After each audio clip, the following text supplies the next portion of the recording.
우리 하나님께서 주시는 말씀 요한복음 20장입니다. 요한복음 20장 19절에서 23절 말씀입니다. 요한복음 20장 19절에서 23절 말씀 우리 한 목소리로 같이 읽도록 하겠습니다. 이날 곧 안식 후 첫날 저녁 때에 제자들이 유대인들을 두려워하여 모인 곳에 문들을 닫았더니 예수께서 오사 가운데 서서 이르시되 너희에게 평강이 있을지어다. 이 말씀을 하시고 손과 옆구리를 보이시니 제자들이 주를 보고 기뻐하더라. 예수께서 또 이르시되 너희에게 평강이 있을지어다. 아버지께서 나를 보내신 것 같이 나도 너희를 보내노라. 이 말씀을 하시고 그들을 향하사 숨을 내쉬며 이르시되 성령을 받으라. 너희가 누구의 죄든지 사하면 사하여질 것이요 누구의 죄든지 그대로 두면 그대로 있으리라 하시니라. 아멘. 설명절 제대로 잘 보내시고 또 이렇게 함께 만나 주님 앞에 예배할 수 있게 된 것이 얼마나 기쁘고 감사한지 모르겠습니다. 오늘 이 밤에도 우리 하나님이 우리에게 주시는 귀하고 놀라운 은혜의 말씀이 들려지기를 소망하고요. 오늘 말씀 속에 나오는 것처럼 부활하신 예수님을 만나 이 제자들에게 기쁨이 넘쳤던 것처럼 오늘 우리에게도 예수님을 만나는 기쁨이 넘쳐나길 간절히 소망합니다. 우리가 예수님의 제자가 된다는 것, 우리가 예수님을 온전히 믿고 예수님을 따라간다는 것, 여기에는 많은 의미가 담겨 있지만 무엇보다 예수 안에 참된 기쁨과 감사와 만족이 있는 것임을 믿습니다. 오늘 우리에게 이 기쁨과 만족과 감사가 흘러넘칠 때 하나님은 우리를 바라보시면서 너무너무 기특하다, 이쁘다, 사랑한다, 아들아, 딸아, 우리를 불러주실 줄로 믿습니다. 우리 오늘 말씀 보게 되면 19절 말씀 다시 한 번만 읽어볼까요? 이날 곧 안식 후 첫날 저녁 때에 제자들이 유대인들을 두려워하여 모인 곳에 문들을 닫았더니 예수께서 오사 가운데 서서 이르시되 너희에게 평강이 있을지어다. 아멘. 여기 보면 이날 곧 안식 후 첫날이거든요. 이 안식 후 첫날이 언제냐면 예수님이 부활하신 날이에요. 이 예수님이 부활하신 날이 안식 후 첫날이기 때문에 우리는 이 안식 후 첫날을 주일로 드리는 거예요. 안식일은 토요일인데 안식 후 첫날에 예수님이 부활하셨기 때문에 안식일의 주인이 인자라고 말씀하신 예수님을 따라서 우리는 이 안식 후 첫날인 주일을 다른 어느 날보다 소중히 여기는 겁니다. 지금도 하나님의 교회나 안식일 교회 사람들을 만나게 되면 예수님도 안식일을 지키셨는데 예수님도 유월절을 지키셨는데 여러분들은 왜 안 지키느냐? 성경을 이야기하면서 이야기하지만 사실 주님께서 오늘 우리에게 오셔서 인자가 안식일의 주인이라고 말씀하시고 예수님이 부활하신 안식 후 첫날을 우리에게 기념하여 주님을 지키라고 말씀하신 이 명령은요. 우리가 자칫 잘못 생각하면 우리는 안식일을 안 지키는 우리가 이거 내가 뭐 잘못된 거 아닌가? 이런 생각을 할 수가 있거든요. 그런데 하나님께서는 안식일을 우리에게 주셨는데 인간이 죄로 말미암아서 그 모든 것들을 잃어버리고 이제 예수님께서 이 땅 위에 오셔서 우리의 죄를 위해서 대속해 주셨습니다. 그리고 예수님이 십자가에 달려 돌아가시고 사흘 만에 부활하셨는데 그 부활하신 날이 안식 후 첫날이에요. 바로 오늘 우리로 말하면 주일이죠. 이 주일에 예수님께서 부활하셨기 때문에 이제 안식일의 주인은 주님이시기 때문에 우리는 안식일을 지킨다는 개념이 예수님을 통하여서 바뀌게 된 거예요. 이 땅 위에 안식일을 지킨다는 건 날짜의 개념이 아니라 바로 참된 안식, 우리 인생의 참된 안식, 죄와 사망의 권세로부터 참된 쉼을 누릴 수 있는 우리의 그 시간은 언제냐? 바로 주님이 부활하신 날이라는 거죠. 그래서 주일날 우리는 예배하고 주님의 그 부활하심을 기뻐하고 찬양하고 지키는 것입니다. 그런데 예수님이 부활하신 날 이제 막달라 마리아가 달려가서 봤더니 예수님이 안 계셔요. 무덤가에서 안 계셔요. 그래서 너무너무 안타까워하는데 예수님이 부활하셨다고 천사들이 전해주죠. 그 기쁜 소식을 들고 이제 막달라 마리아가 기뻐하며 찬양하며 제자들에게 와서 그 모든 소식을 공유합니다. 그리고 나서 그날 저녁에 제자들이 함께 모여 있습니다. 왜냐하면 예수님이 십자가에 달려 죽으셨는데 막달라 마리아가 무덤에 가봤더니 아무도 계시지 않더라. 시체가 없더라. 그래서 내가 거기서 천사들을 만났는데 주님이 부활하셨다더라. 이 얘기를 지금 간증 집회를 하는 겁니다. 그런데 간증 집회를 하고 함께 모였는데 너무 두려운 거예요. 왜냐하면 유대인들이 찾아오면 죽거든요. 유대인들이 찾아오면 자기들이 뼈도 못 추리거든요. 그러니까 두려워서 여기에 보면 유대인들을 두려워하여 모인 곳에 문들을 닫았더니, 그냥 문을 닫은 게 아니에요. 문을 닫았더니가 아니라 문들, 이 뒷문, 쪽문, 옆문 할 것 없이 모든 문이란 문을 다 닫았다는 겁니다. 왜요? 두려워서. 이게 그들이 얼마나 두려워했는지 우리에게 너무나 잘 보여주죠. 오늘 우리의 인생도 항상 이 두려움 속에 빠져 있습니다. 어떤 때는 재정적인 두려움도 있지만 어떤 때는 건강의 두려움도 있고 어떤 때는 관계의 두려움도 있고 내 인생의 두려움도 있고 미래의 두려움도 있고, 항상 우리 속에는요, 주님을 믿고 주님을 예배하고 주님 앞에 나와서 간증 집회를 하고 주님의 그 은혜를 나누고자 해도 항상 마음속에는 두려움이 있습니다. 끊이지 않습니다. 이것 하나 해결되면 해결되겠지? 아니에요. 또 다른 것이 있고요. 그것 해결되면 또 해결되겠지? 아니에요. 또 다른 두려움이 항상 우리의 삶 가운데는 찾아오는 것이죠. 지금 이 제자들은요, 이 두려움에 빠져서 모든 문들을 닫아 걸고 그곳에서 함께 모여서 우리가 어떻게 해야 할 것이냐, 우리가 어떻게 주님의 그 부활하심 앞에 우리가 나아가야 될 것이냐, 주님이 부활하셨다고 하는데 우리가 믿을 수 있겠느냐, 그러면서 제자들은요 함께 모여서 간증 집회를 열고 주님의 놀라우신 부활에 대해서 들었지만 그들은 아직 확신하지 못한 상태로 두려움에 떨고 있었습니다. 그때 주님께서 찾아오셔서 제자들 가운데서 말씀하십니다. 너희에게 평강이 있을지어다. 오늘 우리에게도 주님은 말씀하십니다. 너희에게 평강이 있을지어다. 오늘 우리의 두려운 모든 것들, 우리의 두려운 모든 마음들, 주님은 오늘 우리에게 평강을 원하십니다. 우리에게 평강을 주고자 하십니다. 주님이 우리에게 주시는 놀라운 평강. 어떤 두려움에도 무서워 떨지 않고 수없이 많은 근심과 걱정거리가 앞에 놓여 있음에도 불구하고 두렵지 않고 염려하지 않고 당당하게 걸어갈 수 있는 마음, 그 믿음 어디에서 오느냐 하면 바로 주님이 주시는 평강에서 온다는 것입니다. 평강이라는 단어, 주님이 우리에게 누리기를 원하시는 이 평강이라는 단어는 우리 인생 앞에 어떤 파도도 오지 않는 잔잔함을 의미하는 게 아닙니다. 이 평강은요, 수없이 몰아치는 그 파도 속에서도 나를 잃지 않고 평정심을 잃지 않고 지켜낼 수 있는 마음, 그게 바로 평강이라는 것입니다. 오늘 저와 여러분에게도 날마다 두려울 일들은 많이 다가오지만, 날마다 근심과 걱정거리들은 내 앞에 가로막혀 있지만, 그 모든 것들 앞에서 주님이 주시는 평강을 의지하고 주님이 주시는 샬롬을 의지하고 그 주님 안에서 있는 평화를 붙잡고 저와 여러분이 믿음으로 나아갈 수 있기를 간절히 소망합니다. 이 평강은 어디에서 오느냐? 바로 주님에게서 온다는 거예요. 이 안정감은 어디에서 오느냐? 바로 부활하신 주님께로부터 온다는 거예요.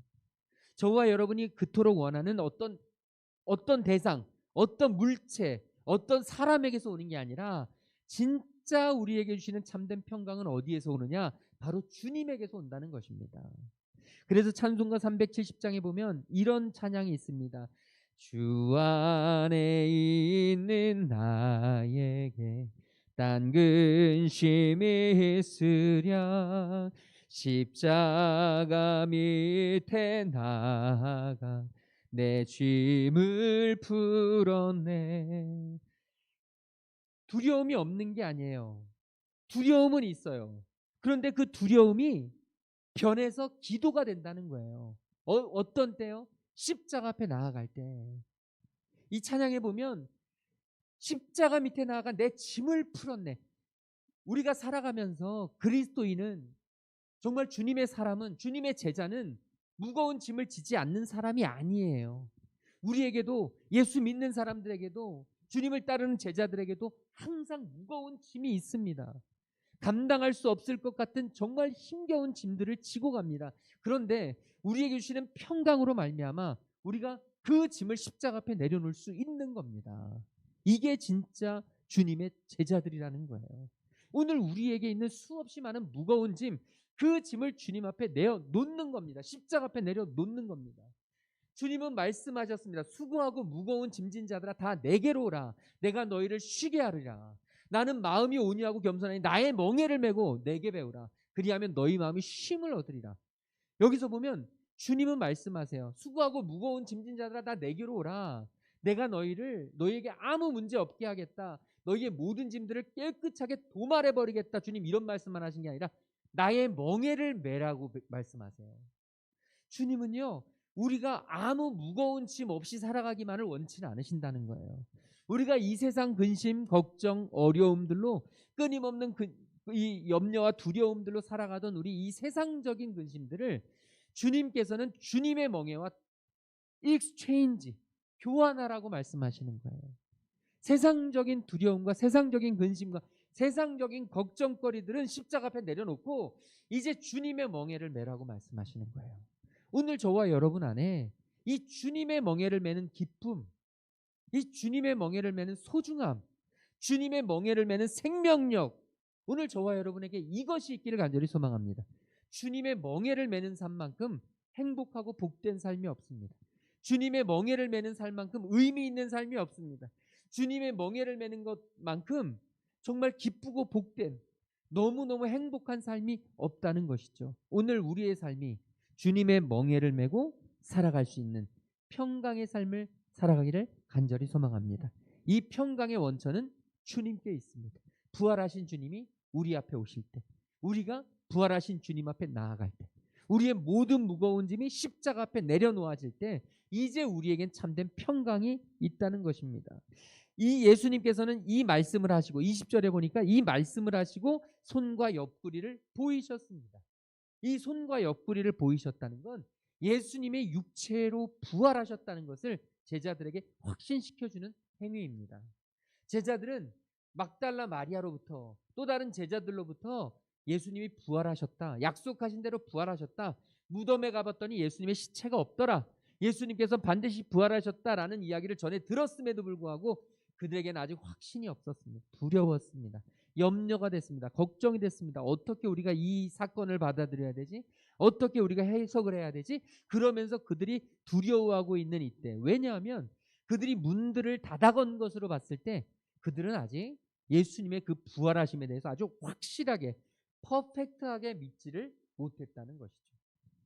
그래서 그들은 두려워하는 마음에 주님이 부활하셨다는 것을 머리로, 인지로는 알겠지만 아직 그들의 삶 속에서는 명확하게 완전히 체득되지 않았고 그들은 아직 확신에 거하지 못한 채 그들은 두려움 반, 의심 반, 그러면서 염려 반, 걱정 반 하고 있을 그때에 예수님은 오셔서 이 손바닥과 옆구리를 보여주셨어요.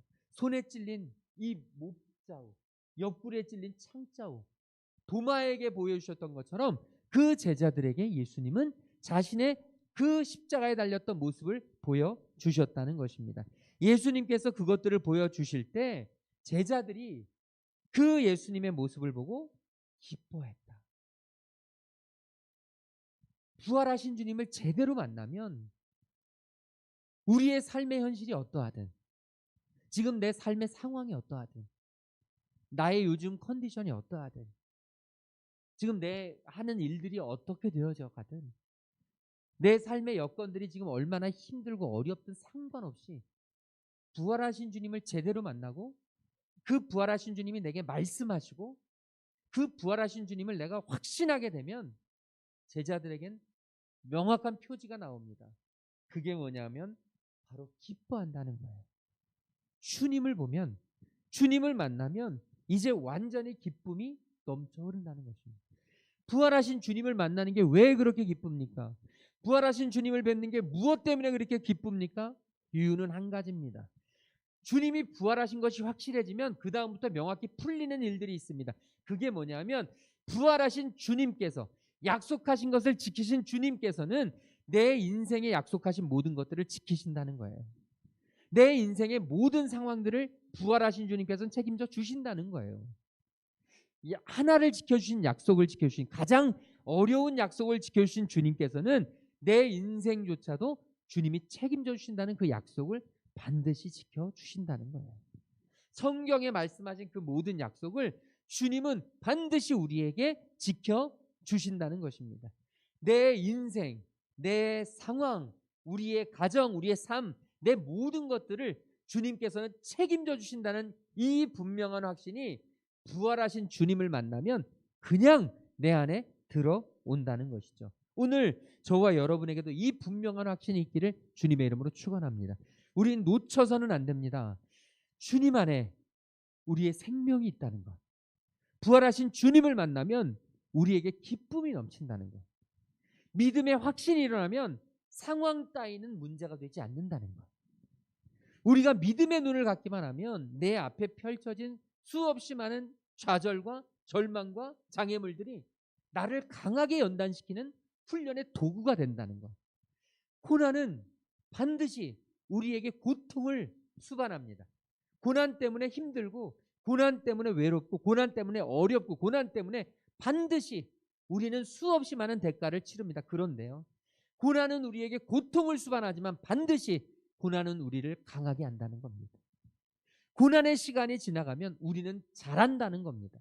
어떤 모습으로든 우리는 연단을 받고 훈련을 받고 자라게 된다는 것입니다. 하나님이, 부활하신 주님이 우리와 함께 하신다는 것을 확신하면 이제 내 앞에 펼쳐지는 수없이 많은 모든 인생의 문제들, 인생의 모든 상황들은 이제 더 이상은 두려움의 대상이 안 된다는 겁니다. 이제는 자신감이 생겨요. 주님이 내 인생 책임지겠지. 주님이, 부활하신 주님이 나에게 약속하신 거 다 지켜주시겠지. 부활하신 주님을 함께하면 내 인생은 아무것도 염려할 것이 없지. 오늘 이 제자들에게는 반드시 분명히 너무너무 귀하게 이런 확신이 있었던 것입니다. 주님은 또다시 제자들을 향해서 말씀하십니다. 21절입니다.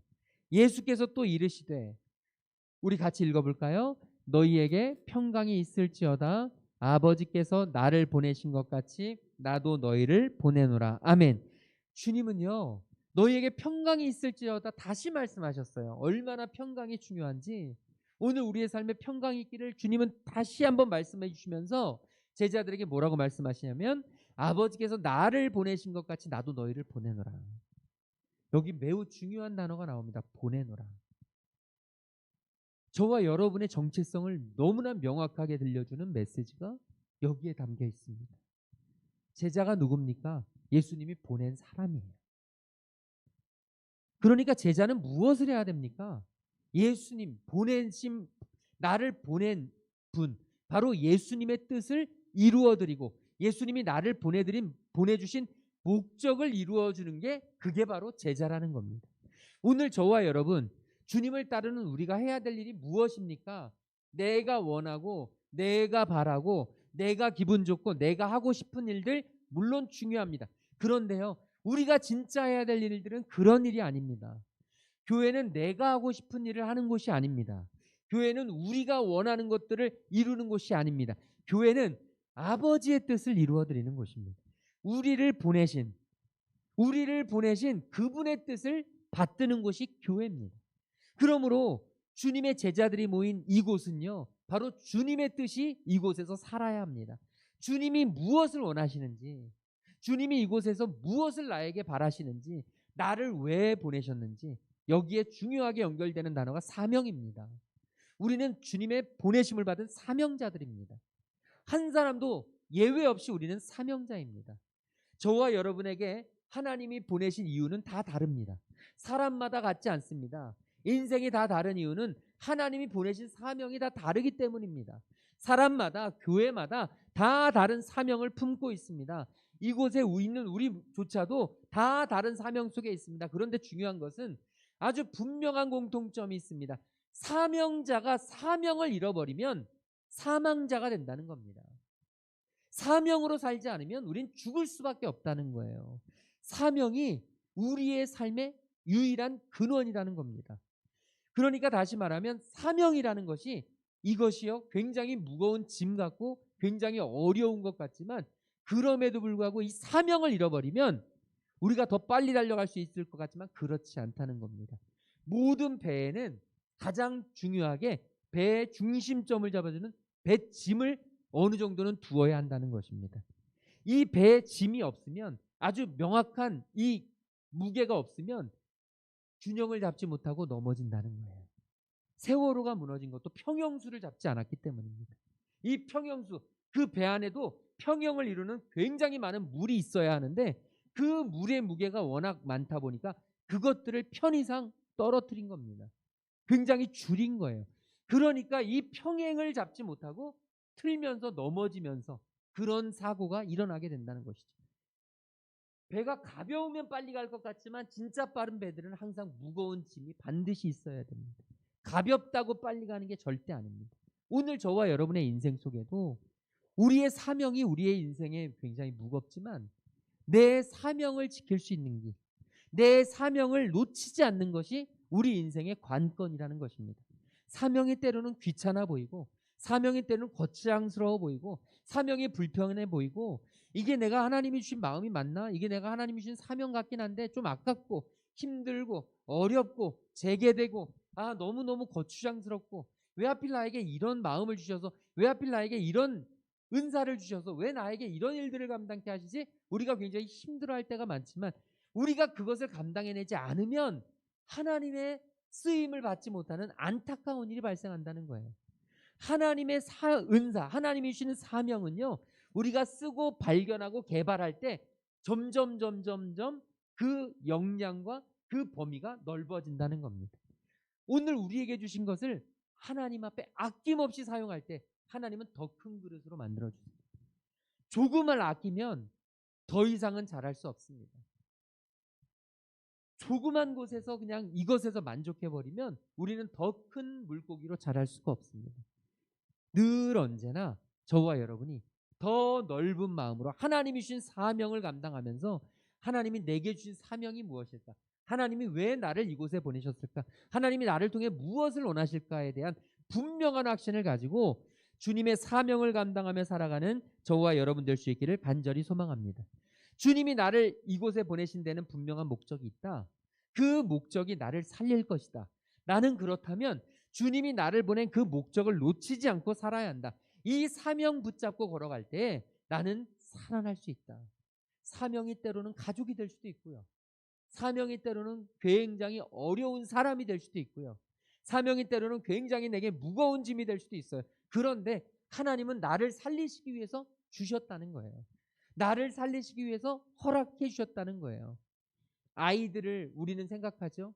내가 아이를 살린다고요. 부모 없이는 아이가 제대로 크지 못한다고 우리는 그래서 때로는 자칫 자녀들을 나의 소유물로 생각할 때가 너무나 많아요. 내가 너희들을 키워서, 엄마 아빠가 너희들을 키워서 이렇게 만들었지. 그런데 전문가들의 말에 의하면 그렇지 않다는 겁니다. 물론 아이들이 아주 갓난했을 때, 어렸을 때는 그렇지만 부모를 살리는 게 자녀라는 겁니다.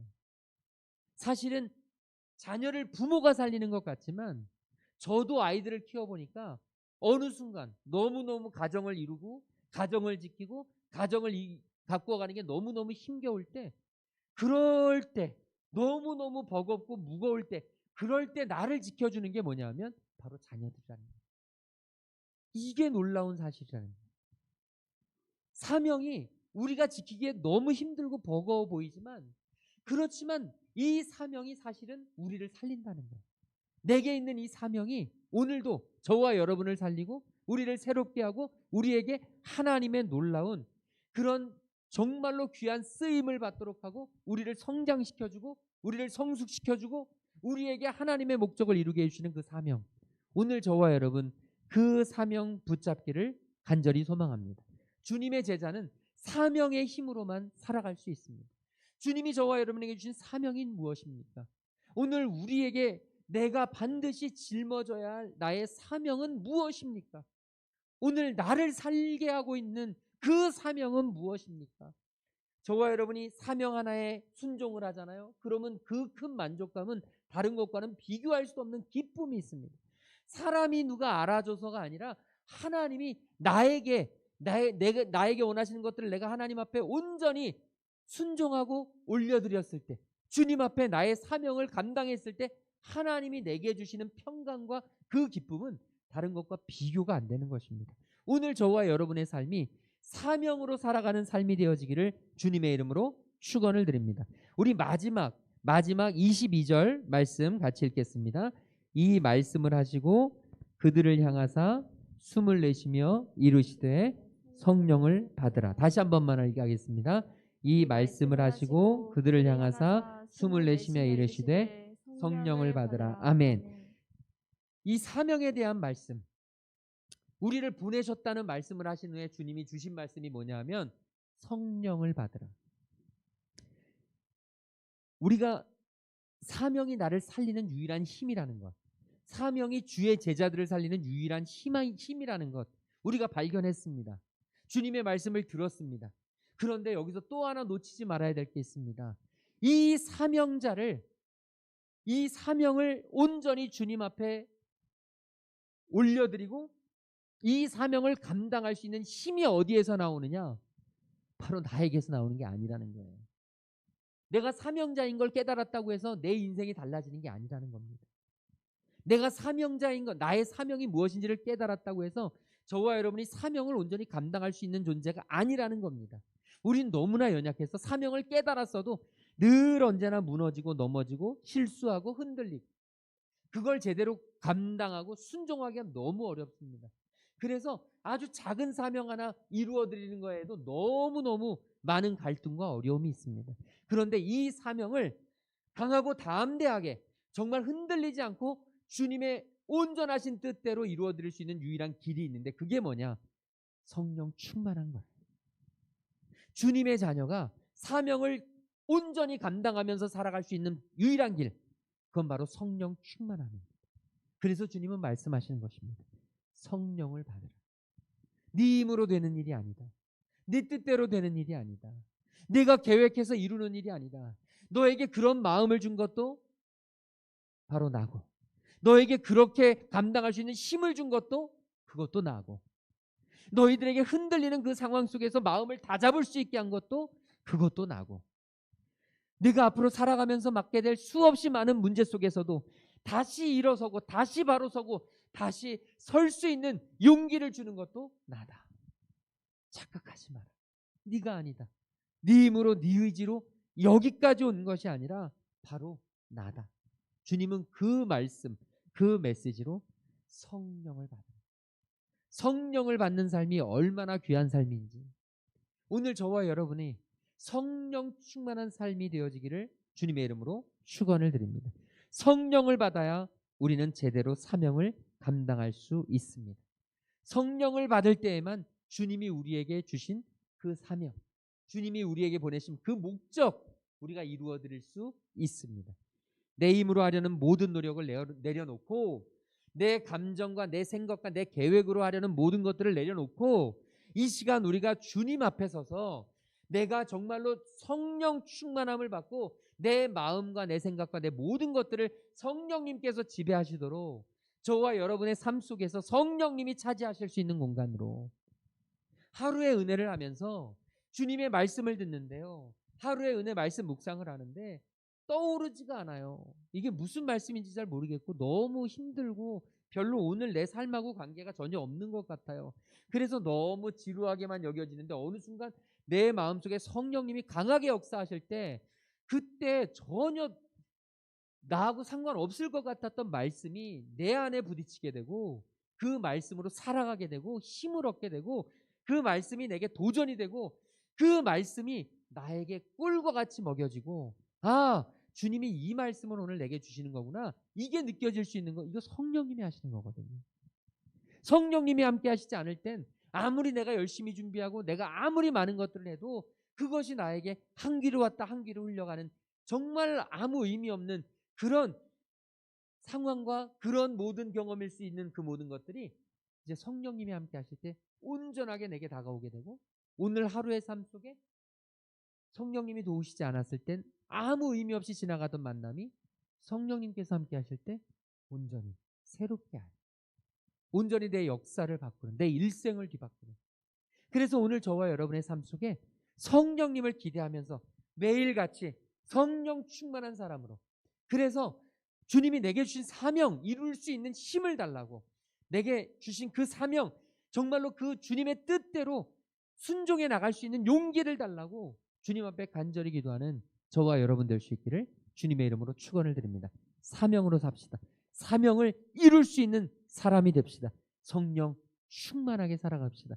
성령님께서 오늘 이 시간에도 저와 여러분에게 이 사명을 감당할 수 있는 힘과 능력과 지혜를 주실 줄로 믿습니다. 우리 아까 불렀던 찬양이 있습니다. 주 품에 품으소서. 우리 이 찬양 주님 앞에 드리고 같이 기도하며 나아가겠습니다. 주 품에 품으소서. 성령님을 구하는 마음으로 우리 주님 앞에 간절히 기도하고 이 찬양 드리고 함께 기도하겠습니다. 주 품에 품으소서. 주 품에 품으소서. 능력에 발로 덮으소서. 거친 파도 날 향해 와도 주와 함께 날아오르리. 고품 가운데 나의 영혼 잠잠하게 주를 보리라. 주님 안에 나고하리. 주님 안에 나고하리.